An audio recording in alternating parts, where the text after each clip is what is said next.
से ही जो यूआईटी की कुछ प्राइम लैंड्स हैं जिसपे काफी एनक्रोचमेंट हो रहे थे, उस पे एनक्रोचमेंट रिमूवल ड्राइव चल रही थी। हमने अप्रैल 5 को भी लोक सूचना जारी करी थी। काफी लोगों से समझाइश भी करी, पिछले हफ्ते से भी समझाइश चल रही थी, पर काफी लोग नहीं माने। Tina Dabi, a 2016 IAS officer who is now the district collector of Jaisalmer, has triggered a controversy after the district administration demolished encroachments of temporary settlements in the Amar Sagar Gram Panchayat area.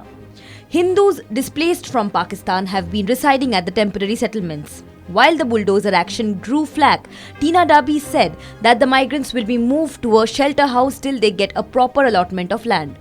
However, Rajasthan Minister Pratap Kachariyavas said that the officials will have to answer for the eviction drive. The minister said, and I quote, "What the officials did is wrong. They will have to answer. We will take action against them. No one can evict them without giving them rehabilitation. This is a serious issue. It is a conspiracy to malign the government. There's no reason for this," Kachariyavas said. The demolition took place on Tuesday, triggering protests from the temporary settlers. Tina Dabi addressed a press conference on Wednesday and said that she spoke to the migrants and explained to them why the eviction was necessary. Tina Dabi stressed that a circular was issued on April 5th as well. She said that apparently the authorities tried to make the people understand, but many didn't get convinced.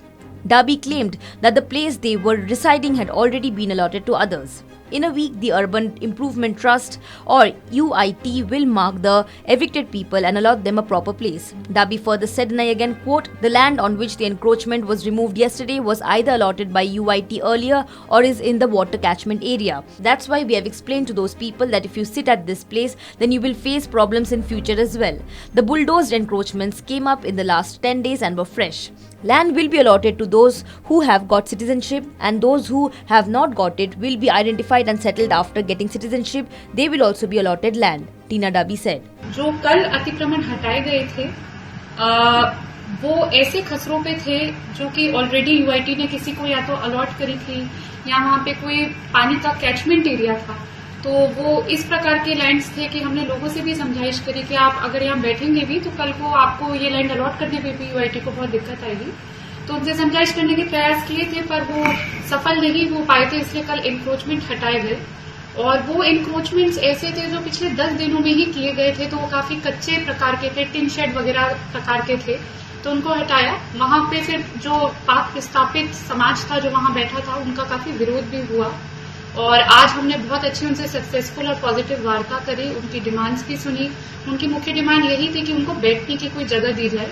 तो उसके लिए UIT Jaisalmer द्वारा अगले 1 हफ्ते में ही suitable land चिन्हित करी जाएगी, जो जितने भी परिवार है उनके लिए लैंड सफिशिएंट भी हो और वो कोई लैंड ऐसा भी ना हो कि उसमें कोई वाटर कैचमेंट एरिया आ रहा हो या कोई अन्य अलॉटमेंट पहले ही किया जा चुका हो जिसमें जो यहाँ के लोकल्स हैं अमर सागर के उनको भी आपत्ति नहीं हो। क्योंकि ये जो पूरी यूआईटी कार्रवाई कर रही थी, जो लोकल्स थे अमर सागर के, उनकी रोज कंप्लेंट्स आ रही थी।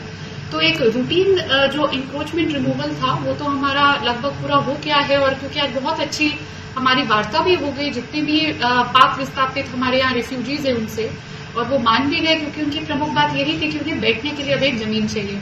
तो अब हम एक टीम बनाएंगे, सर्वे करेंगे प्रॉपर लैंड सफिशिएंट स्पेस के जो उन परिवारों के लिए सफिशिएंट हो और उन परिवारों के रिप्रेजेंटेटिव भी रखेंगे कि वो भी सेटिस्फाइड रहे कि जो लैंड अब हम उन्हें जहां पे हम उन्हें बिठाना चाहेंगे।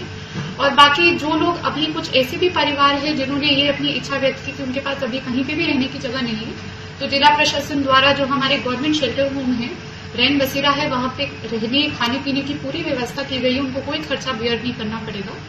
और जैसे ही हम 1 हफ्ता 10 दिन में एक प्रॉपर लैंड चिन्हित कर दी, इनको वहां पे जो जिनको नागरिकता मिल चुकी है उनको लैंड अलॉट भी कर दिया जाएगा और बाकी जिनको नागरिकता भी नहीं मिली है उनके लिए लैंड चिन्हीकरण करके उन्हें वहां पे बिठा दिया जाएगा और जैसे उन्हें नागरिकता मिल जाएगी उनको भी वहां पे अलॉटमेंट किया जाएगा।